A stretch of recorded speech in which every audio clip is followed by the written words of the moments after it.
Hi all எல்லோரும் எப்படி இருக்கீங்க? நான் அங்கே ஹேமா 30 டேஸ் இண்டிபெண்டன்ட் ஃபாஸ்டிங்கில் இன்றைக்கி டே 22. ஸோ இன்றைக்கி என்னெல்லாம் சாப்பிட்டேன், இந்த டே ஃபுல்லாக எனக்கு எப்படி போச்சுன்னு தான் இந்த வீடியோவில் இருக்கும். எப்பவும் போல் வீடியோ ரொம்ப இன்ட்ரெஸ்டிங்காகவும் இருக்கும், என்டர்டெயினாகவும் இருக்கும். ஸோ வீடியோவை ஸ்கிப் பண்ணாமல் பாருங்கள். அதே மாதிரி யூஸ்ஃபுல்லான நிறைய ரெசிபிஸ் கூட ஷேர் பண்ணியிருக்கேன். ஸோ வீடியோ கண்டிப்பாக ஸ்கிப் பண்ணிடாதீங்க, உங்களுக்கு யூஸ்ஃபுல்லாக இருக்கும். டே 22 நேற்று சண்டே. ஸோ அப்போ தான் அப்லோட் பண்ணியிருக்க வேண்டியது. நேற்று வீடியோவே அப்லோட் பண்ண முடியல, வீடியோ அப்லோட் பண்ணலை. பிகாஸ் நேற்று சண்டேன்றதால எப்பவும் போல் வேலை ரெகுலராக இருக்கிற மாதிரி தான் நேற்று இருந்தது. ஆனால் கொஞ்சம் லேசியாக இருந்தது. சண்டேன்றதால கொஞ்சம் லேசியாக தான் இருக்கும். ஏன்னா அருணுக்கு ஆஃபீஸ் லீவாக இருக்கும். ஸோ எல்லா வேலையுமே கொஞ்சம் லேட்டாக தான் இருக்கும். ஸோ அன்றைக்கி ஒரு நாள் மட்டும் தான் ரெஸ்ட் எடுக்க முடியும். ஸோ அன்றைக்குமே என்னால் வீடியோ எடிட் பண்ணி அப்லோட் பண்ணுறதுக்கு கொஞ்சம் கஷ்டமாக இருந்ததால் அன்றைக்கி வீடியோ என்னால் அப்லோட் பண்ண முடியல. ஸோ அதுக்கு ஃபஸ்ட்டு சாரி. ஸோ இன்றைக்கி மண்டே, இன்றைக்கி வீடியோ அப்லோட் பண்ணியாச்சு. டே 22 அழகாக அப்லோட் பண்ணியிருக்கேன். அதுமாரி நான் சாட்டர்டே அப்லோட் பண்ணியிருந்த வீடியோக்கு நிறைய நல்ல கமெண்ட்ஸ் வந்திருந்தது. ஸோ சாட்டர்டே நான் ஒரு வீடியோ அப்லோட் பண்ணியிருந்தேன் இல்லையா, 20 டேஸில் லாஸ்ட் 20 டேஸில் நான் எவ்வளோ வெயிட் லாஸ் ஆயிருக்கேன்னு சொல்லிட்டு டே 21 அப்லோட் பண்ணுறேன்னு உங்களுக்கு சொல்லியிருந்தேன். அதுமாரி சாட்டர்டே அப்லோட் பண்ணியிருந்தேன். ஸோ அதுக்கு நிறைய பேர் உடனே பார்த்துட்டு அவ்வளோ பாசிட்டிவ் ரிவ்யூஸ் கொடுத்துருந்தீங்க. ஸோ அது படிக்கும்போது எனக்கு ரொம்ப ஹாப்பியாக இருந்தது. ஒரு சில கமெண்ட்ஸ் தான் அப்போதைக்கு நான் படித்தேன். ஸோ அதுக்கப்புறம் எனக்கு வேலை இருந்ததால் அவ்வளோ படிக்கலை. ஸோ சண்டேவும் கொஞ்சம் வேலை இருந்ததால் சண்டேவும் படிக்கலை. ஸோ இன்றைக்கி மார்னிங் தான் அந்த கமெண்ட்ஸ் எல்லாமே படித்தேன். ஸோ அதுக்குமே இந்த வீடியோவில் நான் ரிப்ளை கொடுக்குறேன். ஒரு சில கமெண்ட்ஸ் டைப் பண்ண முடியல என்னால், டீட்டெயிலாக கிளியராக அதில் டைப் பண்ண முடியல, அவங்கக்கிட்ட கமெண்ட்ஸில் சொல்ல முடியல. ஸோ அதனால் இந்த வீடியோலையும் டீட்டெயிலாக கிளியராகவும் சொல்கிறேன். ஸோ உங்களுக்கும் இந்த வீடியோ கண்டிப்பாக யூஸ்ஃபுல்லாக இருக்கும். ஸோ வீடியோவை ஸ்கிப் பண்ணாமல் மட்டும் பாருங்கள். ஏன்னா நிறைய நல்ல டவுட்ஸ் கேட்டுருந்தீங்க. ஸோ நான் வெயிட் லாஸில் இருந்தேன்னா இந்த மாதிரிலாம் டவுட் கேட்பேன்னு எனக்கு தெரியல. ஸோ நான் எதிர்பார்க்காத அளவுக்குலாம் டவுட் வந்திருந்தது. ஸோ எனக்கே ஆச்சரியமாக இருந்தது. ஸோ அது கிளியராக நீங்கள் கேட்குறதுக்கு நான் கிளியராக ஆன்சர் பண்ணணும்னு எனக்கு தோணுச்சு. ஸோ அதனால தான் இந்த வீடியோவில் அதுக்குமே ஆன்சர் பண்ணுறேன். அதே சேம் டைம் நிறைய பேர் என் கூட சேர்ந்து வெயிட் லாஸ் பண்ணிகிட்ருக்கீங்க. அது எனக்கு தெரியவே தெரியாது. ஏன்னா ஒரு சில பேர் தான் என் கூட கமெண்ட்டில் ஷேர் பண்ணிக்கிறீங்க, ஒரு சில பேர் கமெண்ட்டில் ஷேர் பண்ணுறதில்ல. ஸோ ஆனால் அவங்களாம் சைலண்ட்டாக வெயிட் லாஸ் பண்ணிகிட்ருக்கீங்க என் கூட சேர்ந்து. ஸோ எனக்கு அது பார்க்கும்போது அந்த கமெண்ட்டில் படிக்கும்போது அவ்வளோ ஹாப்பியாக இருந்தது. அது பேர் நிறைய பேருக்கு ரிசல்ட் வந்திருக்குன்னு சொல்லியிருந்தீங்க. நானும் 20 டேஸில் 2 kg லாஸ் பண்ணியிருக்கேன், 3 kg லாஸ் பண்ணியிருக்கேன்னு சொல்லிட்டு நிறைய பேர் நல்ல கமெண்ட் கொடுத்துருந்தீங்க. எனக்கு படிக்கும்போதே அவ்வளோ ஹாப்பியாக இருந்தது. எனிவேஸ் இந்த இன்டர்மிட்டன்ட் ஃபாஸ்டிங் ஜர்னி உங்களுக்கு யூஸ்ஃபுல்லாக இருக்குதுன்றப்போ எனக்கு ரொம்ப ஹாப்பியாக இருக்குது. ஸோ ஃபஸ்ட்டு எல்லாருக்குமே ரொம்ப தேங்க்ஸ். உங்களோட வெயிட் லாஸை என் கூட கமெண்ட்டில் ஷேர் பண்ணிக்கிட்டதுக்கு. ஸோ அவங்களுக்குலாம் ரொம்ப தேங்க்ஸ் சொல்லிக்கிறேன். ஸோ உங்கள் கமெண்ட்னால தான் ஒவ்வொரு நாளும் எனக்கு ரொம்ப ஹாப்பியாக இருக்குது. ஒரு நாள் வீடியோ அப்லோட் பண்ணுறதே ரொம்ப கஷ்டமாக இருக்கும், எடிட் பண்ணி அப்லோட் பண்ணுறதுக்கு. ஏன்னா 2 கிட்ஸை வச்சுருக்கேன் இல்லையா. ஸோ 2 பேரையும் நானே மேனேஜ் பண்ணிவிட்டு அந்த வீடியோ 1 டே ஃபுல்லாக எடுத்துகிட்டு நைட் உட்காந்து ஃபுல்லாக எடிட் பண்ணுவேன். அடுத்த நாள் மார்னிங் ஒரு 5 o'clock 6 o'clockலாம் எழுந்து திரும்பி வாய்ஸ் ஓவர் கொடுப்பேன். திரும்பி 1 டே ஃபுல்லாக அன்றைக்கி என்ன சாப்பிட்டுன்றது காலையிலேருந்தே வீடியோ எடுக்க ஸ்டார்ட் பண்ணிவிடுவேன். ஸோ இப்படி தான் ரொட்டீன் ரெகுலராக இருக்குது இந்த இன்டர்மிட்டன்ட் ஃபாஸ்டிங் ஜேர்னி ஸ்டார்ட் பண்ணதில் இருந்தே. இதில் இந்த 2 குழந்தையும் நானே பார்த்துக்கிறதால தனியாக எனக்கு ரொம்ப கஷ்டமாக இருக்கும். வீட்டு வேலையும் பார்க்கணும் நானே தான். ரொம்ப கஷ்டமாக இருக்கும், டிப்ரெஷனாக இருக்கும். பட் ஆனால் நீங்கள் அந்த ஒரு வீடியோ அப்லோட் பண்ணதுக்கப்புறம் நீங்கள் கொடுக்குற ஒவ்வொரு கமெண்ட்டும் எனக்கு அவ்வளோ ஹாப்பியாக இருக்கும். திரும்பி அடுத்த நாள் அதுதான் எனக்கு பூஸ்டே. எனக்கு அந்த கமெண்ட்ஸ் தான் அவ்வளோ மோட்டிவேஷனாக இருக்கும். திரும்பி உங்களுக்காகவே வீடியோ எடுக்கணும்னு நான் திரும்பி ஸ்டார்ட் பண்ணிவிடுவேன் வேலையை. நான் வெயிட் லாஸ் பண்ணிட்டேன், பட் உங்களுக்காக தான் இந்த வெயிட் லாஸ் ஜர்னியை ஸ்டார்ட் பண்ணேன். நிறைய பேர் நிறைய டவுட் கேட்டிருந்தீங்க. ஒரே நாளில் ஒரே வீடியோவில் எல்லா டவுட்டையும் கிளியர் பண்ணிட முடியாது இல்லையா. ஸோ அதனால தான் ஒரு 30 டேஸ் எடுத்துக்கலாம், உங்களுக்கும் யூஸ்ஃபுல்லாக இருக்கும். அதே டைம் உங்களுக்கு என்ன டவுட்டெல்லாம் கேட்க முடியுதோ அதை நீங்கள் கேட்டுக்கலாம். ஸோ என்னால் முடிஞ்ச அளவுக்கு நானுமே கிளியர் பண்ணலான்னு சொல்லிட்டு தான் இந்த 30 டேஸ் ஜேர்னியை ஸ்டார்ட் பண்ணதே. ஸோ ஆனால் ரொம்ப கஷ்டமாக தான் இருக்குது. ஏன்னா இன்டர்மிட்டன்ட் ஃபாஸ்டிங் மட்டும் ஃபாலோ பண்ணிவிட்டு நம்ம இருந்தால் பிரச்சனை கிடையாது. அதில் வீடியோ எடுத்துகிட்டு எடிட் பண்ணிவிட்டு வாய்ஸ் ஓவர்னு சொல்லிட்டு நிறையா இருக்கிறதால கொஞ்சம் கஷ்டமாக தான் இருந்தது, கிட்ஸை வேறு மேனேஜ் பண்ணிகிட்டு இருக்கிறதால. பட் உங்கள் கமெண்ட்ஸ் மட்டும்தான், உங்கள் கமெண்ட்ஸ்னால தான் இவ்வளோ தூரம் வந்திருக்கேன். ஸோ நேற்றுமே சண்டே ஏன் வீடியோ போடாமல் விட்டோன்னு ரொம்ப எனக்கு கில்ட்டாக இருந்தது. நீங்கள் நிறைய கமெண்ட்ஸ்லாம் நான் இன்றைக்கி மார்னிங் படித்ததுக்கப்புறம் தான் ஸோ போடாமல் விட்டது கொஞ்சம் கஷ்டமாக தான் இருந்தது. But okay. ஸோ இன்றைக்கி வீடியோவில் கரெக்டாக எனக்கு நான் என்னென்ன சொல்லணும்னு நினச்சேனோ அதெல்லாம் கிளியராக கன்வே பண்ணியிருக்கேன்னு நினைக்கிறேன். நானுமே இந்த வெயிட் லாஸ் ஜர்னியை ஸ்டார்ட் பண்ணுறதுக்கு முன்னாடி அவ்வளோ டவுட் இருந்தது. ஸோ ரொம்ப கஷ்டப்பட்டேன். இந்த வெயிட் லாஸ் பண்ணுறதுக்கு யாராவது நம்மளுக்கு டீப்பாக சொல்லிக் கொடுக்க மாட்டாங்களா, மோட்டிவ் பண்ண மாட்டாங்களா என்னன்னு சொல்லிட்டு தான்.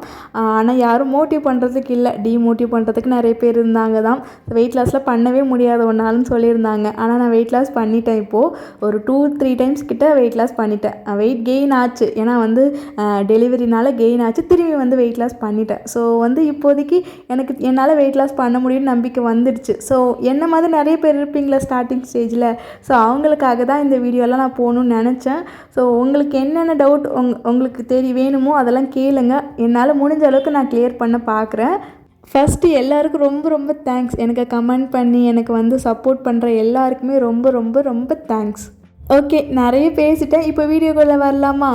இன்றைக்கி மார்னிங் எழுந்ததுமே எப்பவும் போல் நெல்லிக்காய் ஜூஸ் குடிச்சிட்டு அது கூட கொஞ்சமாக நட் சாப்பிட்டு இருந்தேன். இன்றைக்கி அருண் வந்து லஞ்சுக்கு வரமாட்டேன்னு சொல்லிட்டாங்க. திடீர்னு தான் சொன்னாங்க. ஒரு 2 மணிக்கிட்ட தான் வந்து லஞ்சுக்கு வரமாட்டேன்னு சொல்லியிருந்தாங்க. ஸோ அதுக்கப்புறம் எனக்கும் பாப்பாவுக்கு மட்டும் தான் லஞ்ச் செய்கிற வேலை இருந்தது. ஸோ அருண் இருந்தால் அவங்களுக்கு குழம்பு பொரியல் அப்படின்றது மாதிரி செய்ய வேண்டியிருக்கும். ஸோ எனக்கு இப்போ பண்ணுறதால ரொம்ப சிம்பிளாக தான் செஞ்சுருந்தேன். கொஞ்சமாக சோயா சங்க்ஸ் இருந்தது. ஸோ அதை வச்சு வந்து ஏதாவது ரெடி பண்ணிக்கலாம் அப்படின்னு சொல்லிட்டு வெங்காயம், தக்காளி, கொஞ்சமாக கருவேப்பிலை, இஞ்சி பூண்டு பேஸ்ட்டு, ஸோ இதெல்லாம் சேர்த்துட்டு ஒரு கிரேவி மாதிரி முட்டை போட்டு ஒரு கிரேவி மாதிரி ரெடி பண்ணியிருந்தேன். வீட்டில் தக்காளி சுத்தமாக இல்லை, அதனால் ஒரு சின்ன தக்காளி மட்டும் தான் சேர்த்துருக்கேன். வெஜிடபிள் எல்லாம் காலி ஆகிடுச்சு. ஸோ நாளைக்கு தான் போயிட்டு மார்க்கெட்டில் வாங்கிட்டு வரணும்னு சொல்லிட்டு நான் வந்து இருக்கிறத வச்சு மட்டும் சிம்பிளாக செஞ்சுருந்தேன். சோயா சங்க்ஸ் வந்து ஆல்ரெடி சுடு தண்ணியில் போட்டு உப்பு சேர்த்து கொஞ்ச நேரம் ஊற வச்சுருந்தேன். ஸோ அதை பிழிஞ்சிட்டு அப்படியே ஆட் பண்ணியிருக்கேன். அது கூட உங்களுக்கு தேவையான மசாலா எல்லாமே சேர்த்துக்கலாம். நான் ஆஸ் யூஷுவல் எப்பவும் போல் மிளகாத்தூள், கொத்தமல்லி தூள், சீரகத்தூள், ஸோ இதெல்லாம் சேர்த்துருக்கேன். ஸோ அது கூட கொஞ்சமாக தண்ணி சேர்த்து லைட்டாக மிக்ஸ் பண்ணி விட்டுருங்க. ஒரு 5 நிமிஷம் வேகட்டும். அது வெந்ததுக்கப்புறம் அதில் முட்டையை உடச்சி ஊற்றிக்கலாம். ஆல்ரெடி வந்து சோயா சங்க்ஸை வந்து சுடு தண்ணியில் தான் ஊற வச்சுருந்தேன். அது வேக வைக்கல. ஸோ அதனால தான் தண்ணி சேர்த்து லைட்டாக வேக வச்சுருக்கேன். ஸோ அது வெந்ததுக்கப்புறம் ஒரு 2 முட்டையை வந்து உடச்சி ஊற்றிருக்கேன். எனக்கும் பாப்பாவுக்கு தான் இந்த கிரேவி ரெடி பண்ணியிருந்தேன். கிரேவி இல்லை, ஒரு சோயா சங்க்ஸ் சேர்த்து ஒரு முட்டை பொரியல். ஸோ அவ்வளோதான், சிம்பிளாக இருக்கும். இதை வந்து சாதத்தில் அப்படியே பெரட்டி சாப்பிட்லாம். அப்படி இல்லைனா வந்து சப்பாத்தி கூட சைடிஷாக வச்சு சாப்பிட்லாம். நான் இன்றைக்கி லஞ்சுக்கு சாதம் தான் செஞ்சுருந்தேன். கடைசியாக கொஞ்சமாக பெப்பர் பவுடர், கொத்தமல்லி தூவி அரைக்கினீங்கன்னா ஒரு high protein recipe ready. Taste ரொம்ப நல்லாயிருக்கும். வெயிட் லாஸில் இருந்தீங்கன்னா கண்டிப்பாக இதை ட்ரை பண்ணலாம். நீங்கள் வெயிட் லாஸில் இருந்தாலும் சரி இல்லைனாலும் சரி, இந்த ப்ரோட்டீனை வந்து ரெகுலராக நம்ம எடுத்துக்கணும். எல்லாருமே எடுத்துக்கிறது இல்லை, இன்க்ளூடிங் மீ. நான் கூட தான் ரெகுலராக வந்து ப்ரோட்டீன் அவ்வளோவா எடுத்துக்கிறது இல்லை. நானும் ட்ரை பண்ணிட்டேன். ஸோ இவ்வளோ ப்ரோட்டீன் எடுத்துக்கணும். ஒரு நாளைக்கு வந்து நான் வந்து இப்போ வந்து 52 kg இருக்குன்னா 50 கிராம் ஆச்சும் ப்ரோட்டீன் எடுத்துக்கணும். ஸோ அதெல்லாம் என்னால் எடுக்க முடியறதில்ல. நானும் நிறைய ட்ரை பண்ணிட்டேன். அது 50 கிராம் கிட்டே என்னால் எடுக்க முடியல. ஆனால் ரெகுலராக எடுத்தால் தான் நம்மளுக்கு, அதுவும் மெயின் லேடிஸ்க்கு இந்த ப்ரோட்டீன் வந்து ரொம்ப முக்கியம். வயசானால் வந்து முட்டி வலி அந்த மாதிரி எலும்பு சம்பந்தமான நிறைய பிரச்சனை வரும். அதெல்லாம் வந்து நம்ம ப்ரோட்டீன் ஒழுங்காக எடுத்துக்காததால் தான் ஃப்யூச்சரில் வந்து நம்மளுக்கு அந்த மாதிரி பிரச்சனை வருது. ஸோ ப்ரோட்டீன் ஓரளவுக்கு முடிஞ்ச அளவுக்கு எடுங்க. ஒரு நாளைக்கு வந்து ப்ரோட்டீன் எவ்வளோ எடுக்கணும்னா, நீங்கள் ஒரு 60 கிலோ இருக்கீங்கன்னா 60 கிராம் ப்ரோட்டீன் எடுக்கணும். அட்லீஸ்ட் ஒரு 50லேருந்து 40 கிராமாச்சும் எடுத்துக்க பாருங்கள். அது உங்களுக்கு கரெக்டாக இருக்கும். முடிஞ்ச அளவுக்கு அந்த மாதிரி ட்ரை பண்ணுங்கள். எந்தெந்த ரெசிபியில் வந்து ப்ரோட்டீன் இருக்குன்னு சொல்லிவிட்டு நான் சொல்கிறேன். இந்த வீடியோவிலே லைட்டாக சொல்கிறேன், உங்களுக்கு கண்டிப்பாக யூஸ்ஃபுல்லாக இருக்கும். இந்த சோயா சங்க்ஸ் இருக்கு இல்லையா, அதில் ப்ரோட்டீன் இருக்குது. முட்டையில் எல்லாருக்கும் தெரிஞ்ச மாதிரி ப்ரோட்டீன் அதில் இருக்குது. பன்னீர் இருக்கு இல்லையா, ஸோ அதில் ப்ரோட்டீன் இருக்குது. தயிர் இருக்கு இல்லையா, அதில் ப்ரோட்டீன் இருக்குது. அது மட்டும் இல்லாமல் பச்சை பயிர், சுண்டல் வகைகள்லாம் இருக்கு இல்லையா, பச்சை பயிர், அதுக்கப்புறம் வந்து கருப்பு கொண்டக்கடலை, வெள்ளை கொண்டக்கடலை, அந்த மாதிரி சுண்டல் வகையெல்லாம் இருக்கு இல்லையா, பச்சை பட்டாணி. ஸோ இதெல்லாம் வந்து நிறைய ப்ரோட்டீன் இருக்குது. ஸோ அது ஒரு 50 கிராம் எடுத்தாவே அதுலேயே ப்ரோட்டீன் உங்களுக்கு ஓரளவுக்கு வந்துடும். எனக்கு தெரிஞ்ச ஒரு சிம்பிளான ப்ரோட்டீன் எப்படிலாம் சாப்பிட்லாம் நான் சொல்கிறேன். ஒரு நாளைக்கு சுண்டல் ஒரு கப் வேணால் ஒரு ரெகுலராக ஒரு நாளைக்கு எடுத்துக்கோங்க. ஒரு கப் சின்ன கப்பில் எடுத்துக்கோங்க. முடிஞ்சால் அதை எடுத்துக்கோங்க. அப்படி இல்லைனா சோயா சங்க்ஸ் இருக்குது இல்லையா, ஸோ அது எடுத்துக்கலாம். அதுவுமே வந்து ப்ரோட்டீன், நல்ல ரிச் ப்ரோட்டீன் இருக்குது. ஸோ அதுவுமே ஒரு சின்ன கப்பில் இந்த மாதிரி ரெகுலராக எடுத்துக்கலாம். சோயா சங்க்ஸ் ரொம்ப ரேட் கம்மி. நம்ம வாங்கிட்டு வந்து ஹோலாக வச்சுக்கிட்டா அப்பப்போ கொஞ்சம் கொஞ்சமாக வந்து நம்ம அதை வேக வச்சு சாப்பிட்டுக்கிட்டா ரொம்ப டேஸ்ட்டும் ரொம்ப நல்லாயிருக்கும். ஸோ அதுக்கப்புறம் பன்னீரில் இருக்குது. பன்னீர் வந்து ரெகுலராக எடுத்துக்க முடியுமான்னு கேட்டால் முடியாது. அது கொஞ்சம் வந்து நம்ம பட்ஜெட்டுக்கு கொஞ்சம் ஹை தான். ஸோ அதனால் சோயா சங்க்ஸ் வந்து நான் வந்து எடுத்துக்கலாம். சோயா சங்க்ஸ் தான் இருக்கிறதுலே நம்மளுக்கு பட்ஜெட் ஃப்ரெண்ட்லியாக இருக்கும். ஸோ நம்மளால் ரெகுலராக எடுத்துக்க முடியும் மேக்ஸிமம். ஸோ நீங்கள் ஸ்டார்டிங் ஸ்டேஜில் உங்களால் ப்ரோட்டீன்னா கால்குலேட் பண்ணி எடுக்க முடியலன்னா முடிஞ்ச அளவுக்கு நான் சொன்ன இந்த ரெசிபிலாம் கொஞ்சம் கொஞ்சம் ஒரு சின்ன கப்பில் ரெகுலராக எடுத்துகிட்டே வந்தீங்கன்னா உங்களுக்கு அதில் ப்ரோட்டீன் கிடச்சிடும். ஸோ உங்கள் வெயிட் லாஸ்க்கு யூஸ்ஃபுல்லாக இருக்கும். ஃப்யூச்சரில் உங்களுக்கு எந்த பிரச்சனையும் வராமல் இருக்கும். மசில் ரிலேட்டடாகவும் சரி, இல்லைனா வந்து எலும்பு ரிலேட்டடாகவும் சரி, உங்களுக்கு எந்த பிரச்சனையும் வராமல் இருக்கும். ஸோ ஃப்யூச்சருக்கு ரொம்ப அவசியம். ஸோ அதனால் இப்போ இருந்தே ப்ரோட்டீன் கொஞ்சம் கொஞ்சமாக எடுத்துக்க பாருங்கள். இத்தனை நாள் வந்து இன்டர்மிட்டன்ட் ஃபாஸ்டிங்கில் இருக்கிற வரைக்கும் நான் வந்து இந்த ப்ரோட்டீன், ஃபைபர், ஸோ இதெல்லாம் வந்து பெருசாக சொல்லலை. ஏன்னா இது சொல்லி உங்களுக்கு கன்ஃபியூஸ் ஆகிடுமேன்னு தான் நான் வந்து பெருசாக எந்த வீடியோலையுமே சொல்லலை தான். நான் சாப்பிட்றத உங்ககிட்ட காட்டியிருக்கேன். ஸோ அதில் ஏதாவது டவுட் இருந்தால் கேட்க சொல்லியிருந்தேன். ஸோ நீங்களே கேட்டிங்க. ப்ரோட்டீன் அந்தமாரி ஃபைபர் இதெல்லாம் சொன்னால் உங்களுக்கு வந்து கொஞ்சம் கன்ஃபியூஸ் ஆகிற மாதிரி தான் இருக்கும். எனக்கும் ஸ்டார்டிங்கில் அப்படி தான் இருந்தது, வெயிட் லாஸ் ஸ்டார்ட் பண்ணாததுக்கு முன்னாடி. ஸோ அதுக்கப்புறம் வெயிட் லாஸ்க்கு அப்புறம் வந்ததுக்கப்புறம் கொஞ்சம் கொஞ்சமாக எல்லாமே கற்றுக்கிட்டேன். ஸோ உங்களுக்கும் அப்படி தான் கன்ஃபியூஸ் ஆகிற மாதிரி இருக்கும். ஸோ அதுக்கப்புறம் நீங்கள் வெயிட் லாஸ் பண்ண உங்களுக்கே ஓரளவுக்கு ஐடியா வந்துடும். ஸோ அதனால் கன்ஃபியூஸ் பண்ணிக்காதீங்க பெருசாக. நீங்கள் ஒரு நாள் ஒரு வேளை சாப்பிட்றீங்க இல்லையா, அதில் வந்து கார்பு, ஃபைபர், ப்ரோட்டீன், ஸோ இதெல்லாம் வந்து இது 3 கம்பல்சரி வேணும். அது கூட வந்து கொஞ்சமாக குட் ஃபேட் கூட வேணும். ஸோ இதுவுமே 4மே வந்து உங்கள் பிளேட்டில் இருக்கணும். நீங்கள் சாப்பிட்ற ஒரு வேளை சாப்பாடில் ரெகுலராக இது இருக்கணும். ஸோ அதை நான் சிம்பிளாக சொல்லணுன்னா, கார்புனா கொஞ்சமாக சாதம் இல்லைன்னா சப்பாத்தி இருக்கணும். ஒரு சின்ன கப்பில் சாதம் எடுத்துக்கோங்க. அப்படி இல்லைனா ஒரு 2 சப்பாத்தி. ஸோ அதுதான் உங்களுக்கு நீங்கள் வந்து மெஷர் பண்ணி எடுத்துக்கணும். ஸோ அது கூட ப்ரோட்டீன் அதுவே அது கார்போட கொஞ்சம் அதிகமாக வந்து ப்ரோட்டீன் இருக்கணும். கொஞ்சம் அதிகமாக, அதை விட அதிகமாக உங்களுக்கு வந்து வெஜிடபிள் ஏதாவது பொரியல் கொஞ்சம் எடுத்துக்கோங்க. பொரியல் அதோட கொஞ்சம் அதிகமாக. அது கூட வந்து ரெகுலராக குக்கும்பர் ஆட் பண்ணிடுங்க. அதில் உங்களுக்கு நிறைய ஃபைபர் கிடச்சிரும். வெள்ளரிக்காவும் ரொம்ப கம்மியான ரேட்டில் தான் வந்து கிடைக்குமே. ஸோ அது ரெகுலராக நம்ம எடுத்துக்க முடியும் நம்மளால். ஸோ அது வந்து எடுத்துக்கலாம். ஸோ இப்படி தான் இருக்கணும் நம்ம பிளேட்டு. கொஞ்சமாக குட் ஃபேட்டுக்கு வேணால் நெய் லைட்டாக சேர்த்துக்கலாம், ஒரு டீஸ்பூன் கிட்ட. நெய்க்கு பதில் பாதாம், ஏதாவது ஒரு நாளைக்கு ஃபுல்லாக நீங்கள் பாதாம் சாப்பிட்ற மாதிரி இருந்தால் கூட சாப்பிட்டுக்கலாம். பாதாமில் கூட குட் ஃபேட் இருக்குது லைட்டாக. ஸோ அதனால் அந்தமாரி சாப்பிட்டுக்கலாம், கரெக்டாக இருக்கும். ஸோ உங்களோட பிளேட்டு ஃபைபர், ப்ரோட்டீன், கார்பு, ஸோ இப்படி தான் இருக்கணும். ஃபைபருக்கு பொரியல், அப்படி இல்லைன்னா பொரியல் கொஞ்சமாக எடுக்கணும். அது கூட குக்கும்பரும் சேர்த்து எடுத்துக்கோங்க. உங்களுக்கு நிறையா அதில் ஃபைபர் கிடைக்கும். ஸோ அதனால் உங்களுக்கு கரெக்டாக இருக்கும். அவ்வளோதாங்க. எனக்கு தெரிஞ்ச விஷயத்தெல்லாம் வெயிட் லாஸை பற்றி சொல்லியிருக்கேன். ஸோ ஏதாவது டவுட் இருந்தாலும் கமெண்ட்டில் கேளுங்க. அதுமாரி இந்த கார்பு, ஃபைபர், ப்ரோட்டீன் நான் சொன்னதை ரொம்ப போட்டு கன்ஃபியூஸ் பண்ணிக்க வேணாம். இப்போதைக்கு நான் காட்டுற ஃபுட்டை எடுத்துக்கோங்க. இதுக்கப்புறம் வர வீடியோஸில் நான் இதுக்கப்புறம் ப்ரோட்டீன், ஃபைபர்லாம் நான் ரெகுலராக நான் எடுத்துக்கிற ஃபுட்லேயே காட்டிடுறேன் உங்களுக்கு. இதுக்கப்புறம் வர 8 டேஸ்க்கும். ஸோ உங்களுக்கு ஈஸியாக இருக்கும். நீங்கள் ரொம்ப போட்டு கன்ஃபியூஸ் பண்ணிக்க வேணாம். ஸோ போக போக வந்து அப்படியே தெரிஞ்சுப்பீங்க நீங்களே வந்து. ஸோ அதனால் வந்து ரொம்ப கன்ஃபியூஸ் பண்ணிக்க வேணாம். நான் காட்டுற ஃபுட்லேயே ப்ரோட்டீன், ஃபைபர் எல்லாமே உங்களுக்கு வந்துடும் இதுக்கப்புறம் வர வீடியோஸில். ஸோ அதனால் கன்ஃபியூஸ் பண்ணிக்காதீங்க. இப்போ இந்த வீடியோக்குள்ளே வரலாம். லஞ்சுக்கு வந்து கொஞ்சமாக அந்த சோயா சங்க்ஸ் சேர்த்து அந்த பொரியல் ரெடி பண்ணியிருந்தேன் இல்லையா, அது எடுத்துக்கிட்டு அது கூட கொஞ்சமாக சாதம், அப்புறம் குக்கும்பர், ஸோ இதை வச்சு லஞ்ச் முடிச்சிருந்தேன். அதுக்கப்புறம் ஈவினிங் இன்றைக்கி ஃப்ரைடேன்றதால தலைக்கு குளிச்சுட்டு வந்திருந்தேன் நானும் பாப்பாவும். ஸோ ஈவினிங் சின்ன சின்ன வேலைலாம் இருந்தது. ஸோ அதெல்லாம் முடிச்சுட்டு டேரெக்டாக வந்து டின்னர் செய்ய வந்தாச்சு. டின்னருக்கு வந்து அருண் வருவாங்க. ஸோ அதனால் கொஞ்சம் ஸ்பெஷலாக செய்யலான்னு சொல்லிட்டு அருணுக்கு பிடிச்ச பாசிப்பருப்பு சாம்பார். இந்த பாசிப்பருப்பு இருக்கு இல்லையா, பச்சை பயிர் பாசிப்பருப்பு, இதில் ஹை ப்ரோட்டீன் இருக்குங்க. ஸோ இது வந்து நல்லா தாராளமாக எடுத்துக்கலாம். நல்லா திக்காக ஒரு பருப்பாக நீங்கள் எடுத்துட்டிங்கன்னா உங்களுக்கு இதுலேயே ஓரளவுக்கு வந்து ப்ரோட்டீன் கிடச்சிரும். ஸோ அதனால தான் இன்றைக்கி வந்து ஓரளவுக்கு ப்ரோட்டீன் கவர் ஆகிற மாதிரி இன்றைக்கி இந்த வீடியோ எடுத்திருக்கேன். ஸோ நான் காட்டியிருக்கிற ஃபுட்டுலலாம் மேக்ஸிமம் வந்து ப்ரோட்டீன் இருக்கும். ஸோ அதை வந்து நான் வந்து மென்ஷன் பண்ணியிருக்கேன். பார்த்துக்கோங்க எதில் ப்ரோட்டீன் இருக்குதுன்னு சொல்லிட்டு, உங்களுக்கு போக போக புரிஞ்சிடும். ஸோ அதனால் அவங்களுக்கு பிடிச்ச பாசிப்பருப்பு சாம்பார் ரெடி பண்ணியிருந்தோம். ஒன்றும் இல்லை, பாசிப்பருப்பு இருக்கு இல்லையா, அது நல்லா கழுவி ஒரு கப் எடுத்துருப்பேன். அது கூட வந்து வெங்காயம், தக்காளி கொஞ்சம் அதிகமாக சேர்த்துருக்கேன். ஏன்னா புளி சேர்க்க போகிறதில்ல இந்த சாம்பாருக்கு. அதனால் தக்காளி கொஞ்சம் அதிகமாக சேர்த்துக்கணும். அது கூட ஒரு 4-5 பல் பூண்டு. உங்களுக்கு காரத்துக்கு வந்து பச்சை மிளகாய் சேர்த்துக்கோங்க. நான் வந்து பச்சை மிளகாய் இப்போ சேர்க்கலை. ஏன்னா இதுலேருந்து பருப்பு வந்து வெந்ததும் தம்பிக்கு இப்போ எடுத்து வைக்க போகிறேன். அதனால் வந்து நான் பச்சை மிளகாய் சேர்க்கலை. ஆனால் நீங்கள் வேக வைக்கும் போது பச்சை மிளகாய் உங்கள் காரத்துக்கு ஒரு 4-5 பச்சை மிளகாய் சேர்த்துக்கோங்க. இதில் காரம் காரத்துக்கு வேறு எதுவுமே சேர்க்க போகிறதில்ல. மிளகாத்தூளோ குழம்பு மிளகாத்தூளோ எதுவுமே சேர்க்க போகிறதில்ல. அந்த பச்சை மிளகா காரம் மட்டும்தான். ஸோ அதனால் உங்களுக்கு காரத்துக்கு ஏற்ப பச்சை மிளகாய் சேர்த்துக்கோங்க. ஸோ இதெல்லாம் வந்து சேர்த்துட்டு ஒரு 4 மட்டும் விசில் விட்டு எடுத்துக்கலாம். ஸோ அதுவே கரெக்டாக வெந்து வந்துடும். வெந்ததுக்கப்புறம் நான் எப்பவும் போல் பருப்பு கொஞ்சமாக தம்பிக்கு எடுத்து வச்சுட்டு அதை லைட்டாக மசிச்சிட்டேன். அதுக்கப்புறம் இப்போ தாளிச்சிக்கலாம். தாளிப்புக்கு எப்பவும் போல் ரொம்ப கம்மியாக தான் ஆயில் சேர்த்துருக்கேங்க. ஒரு நாளைக்கு வந்து 1லேருந்து 2 டேபிள் ஸ்பூன் கிட்ட தான் ஆயில் சேர்க்கணும். இல்லைன்னா ஒரு 3 டேபிள் ஸ்பூன், மேக்ஸிமம் வந்து 3 டேபிள் ஸ்பூன் தான். அதுக்கு மேலே வந்து ஆயில் சேர்க்கக்கூடாது. சேர்த்திங்கன்னா அது வந்து ஃபேட்டாக தான் உங்களுக்கு கன்வெர்ட் ஆகும். ஸோ இதுவே உங்களுக்கு ஜாஸ்தி தான். ஸோ நீங்கள் வந்து உங்களுக்கு அளவு தெரியலனா 1லேருந்து ஒரு 3 டேபிள் ஸ்பூன் தனியாக எடுத்து வச்சுருங்க ஆயில். ஸோ அதுலேருந்து நீங்கள் வந்து தாளிக்கிறதுக்கோ வேறு ஏதாவது விஷயத்துக்கோ நீங்கள் யூஸ் பண்ணிக்கோங்க 1 டே ஃபுல்லாக. உங்களுக்கு அப்போ அது கரெக்டாக இருக்கும் மெஷர் பண்ணுறதுக்கு. பாட்டில் இருக்கிறது அப்படியே எடுத்து யூஸ் பண்ணும்போது நம்ம எவ்வளோ ஆயில் யூஸ் பண்ணுறோமோ நம்மளுக்கு தெரியாது.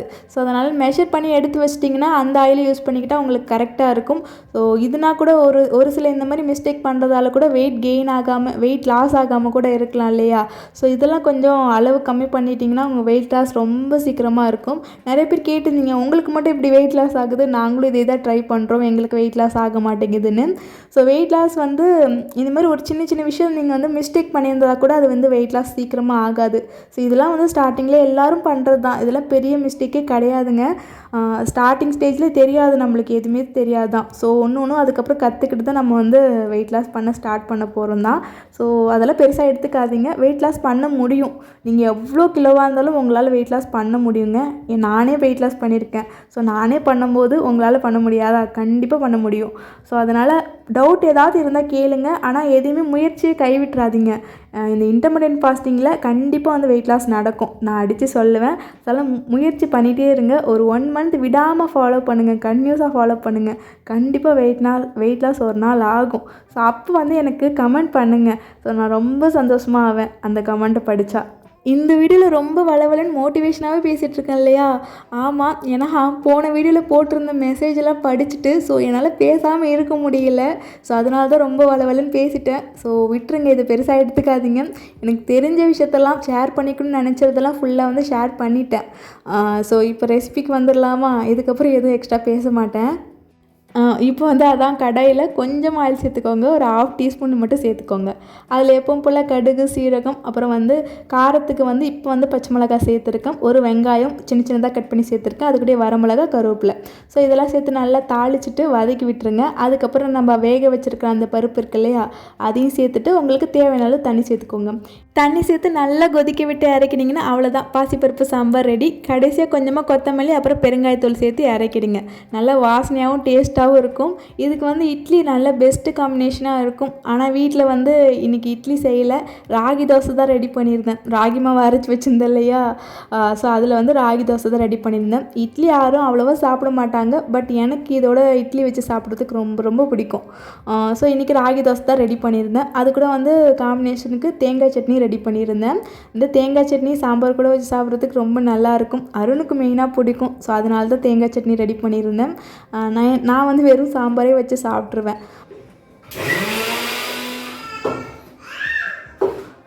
அந்த சட்னிக்கு தேங்காய் உடைச்சி எடுக்கிறதுக்குள்ளே தான் ஒரு பாடாயிட்டேன். நானும் உடைக்கவே முடியல. ஸோ அதுக்கப்புறம் ஒரு வழியாக உடைச்சாச்சு. உள்ளே ஓப்பன் பண்ணி பார்த்தா அது கொப்பரை தேங்காவாக இருக்குது. அந்த ஓடெல்லாம் தனியாக வந்துடுச்சு. ஸோ ஓகே, தேங்காய் ஓரளவுக்கு நல்லா தான் இருந்தது. ஸோ அதில் வந்து தேங்காய் சட்னி ரெடி பண்ணிவிட்டேன். ஆஸ் யூஷுவல் எப்பவும் போல் எல்லோரும் ரெடி பண்ணுற அதே தேங்காய் சட்னி தான். ஸோ இந்த பக்கம் வந்து தோசைக்கு ஊற்ற வந்தாச்சு. தோசை ஊற்றலான்னு வந்து பாப்பா எனக்கு பசிக்குது, எனக்கு வந்து லவ் யூ தோசை வேணும்னு சொல்லி கேட்டா. லவ் யூ தோசைனா ஒன்றும் இல்லை, ஹார்ட்னு இருக்கு இல்லையா, ஹார்ட் தோசை வேணுமா. ஸோ அதுதான் கேட்டால் எனக்கு தெரிஞ்ச ஒரு ஹார்ட்டை வந்து ஊற்றி அதுக்கப்புறம் தோசை போட்டு கொடுத்துட்டேன்.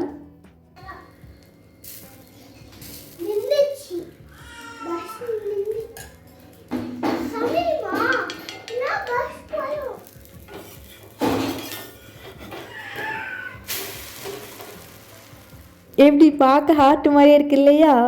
ஸோ தெரியல, எனக்கு தெரிஞ்ச ஹார்ட்டை நான் செஞ்சுருக்கேன். ஸோ உங்களுக்கு எப்படி ஹார்ட் மாதிரி தெரியுதா என்னன்னு சொல்லுங்கள்.